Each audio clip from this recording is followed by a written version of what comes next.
Hey there, Ram fans. I'm Sydney Wicker. And I'm Luke Zahlmann. And we're here with CTV Sports, where CSU just wrapped up their game against Boise State 56-28. Luke, this was a disappointing game for CSU. What were some of your takeaways? My takeaways were all from the quarterback position. Brett Rippon, he killed it last year for them. He was a junior. He led the comeback. This year, as a senior in his fourth year, he threw for 21 for 26, over 300 yards, 4 touchdowns. He had a relatively flawless game. On the other side, KJ Carter-Samuels threw 2 costly interceptions. Both killed any momentum that the Rams had in coming back. Colin Hill came out in the fourth quarter, completed 12 of 14, had over 100 yards, had a touchdown. So it'll be interesting to see how they go about the quarterback situation once again this week. They have an off day tomorrow. They're back at it Sunday, so I'm curious to see who takes the first team reps on Sunday. Yes, for sure. It'll be really interesting. CSU's quarterback situation is something we've talked about all year, but it was great to see Colin Hill actually come out here and have a really good game, and to see him complete all that in the fourth quarter was really impressive. But I like what you said about Brett Rippon. I know Coach Bobo made a comment about him, and so did some of the players in the press conference. He's a really amazing quarterback, and to come up against someone like that who's leading a really good offense this year, it was tough for CSU.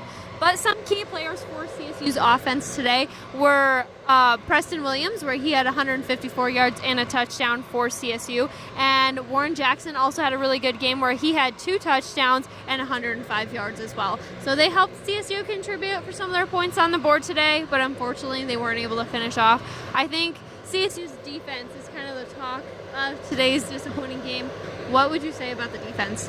Well, it's interesting because the offense actually outgained Boise's offense. So the defense was really the letdown today. They allowed Rippon to basically do about whatever he wanted. I mean, there was no pressure. The secondary struggled today. Once again, Jordan Fogle came out and said, I took a couple bad routes to balls. One of them was a touchdown. They're still discombobulated. And this late in the season, it's a little concerning to see that they still haven't quite figured it out, especially because they're not a young secondary.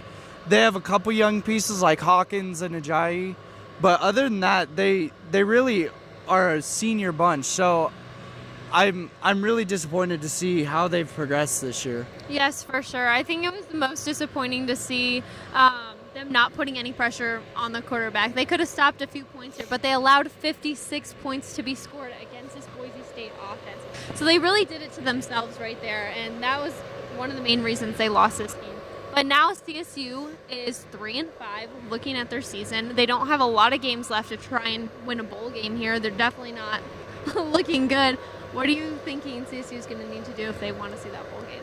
Well, they have to beat Wyoming, first of all. I've been one of those people that really hasn't thought they're going to make a bowl game for multiple weeks now. I don't see a bowl-worthy team. I don't see how they get to 6 wins. They've struggled mightily in Bobo's tenure against Air Force. And they also have to play Utah State, which might be the best team in the conference. They have to play them as the year goes, too.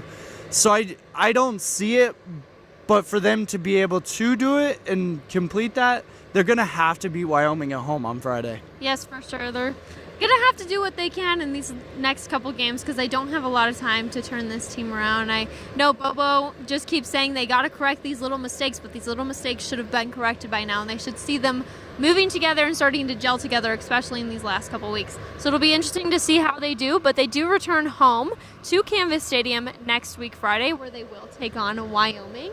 And with CTV Sports from Albertson Stadium, I'm Sydney Wicker here with Luke Zahlmann. Have a great night, Ram fans.